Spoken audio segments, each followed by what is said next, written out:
school যিবিলাক আছে আমাৰ এলিমেণ্টাৰী ছেকেণ্ডাৰী আৰু কলেজলৈকে যিটো আছে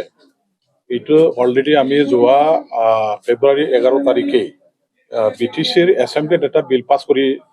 অসম চৰকাৰলৈ প্ৰেৰণ কৰিছিলোঁ গভৰ্ণৰৰ অনুমোদন পোৱাৰ কাৰণে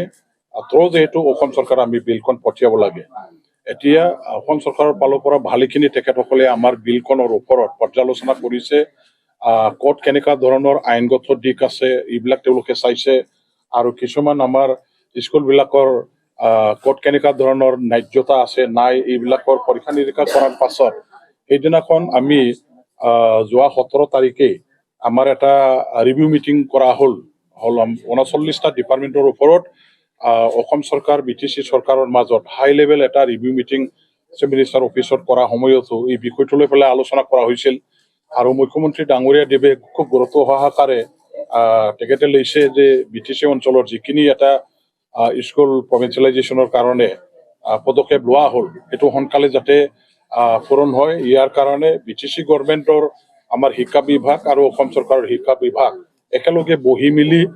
সোনকালে নিষ্পত্তি কৰিবৰ কাৰণে তেখেতে নিৰ্দেশ দিলে আৰু আমি অহা 24 তাৰিখে আমাৰ অসমৰ পৰা এজন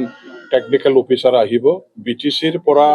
এটা পৰ্টেল আমি খুলিম আৰু এই পৰ্টেলত এতিয়া আমাৰ BTCৰ যিমানখিনি স্কুল বা কলেজবিলাকৰ প্ৰভিঞ্চিয়েলাইজেশ্যনৰ কাৰণে তালিকা প্ৰস্তুত কৰি পঠিয়াই দিয়া হৈছিল এই কলেজ বা স্কুলবিলাকৰ টিচাৰসকলে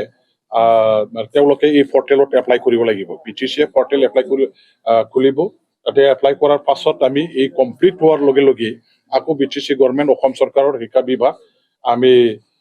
একেলগে যৌথভাৱে বহিম তাৰ পাছত প্ৰভিঞ্চিয়েলাইজেশ্যনৰ প্ৰক্ৰিয়াটো সমাপ্ত কৰিবৰ কাৰণে এইখিনি কামটো কৰা হ'ব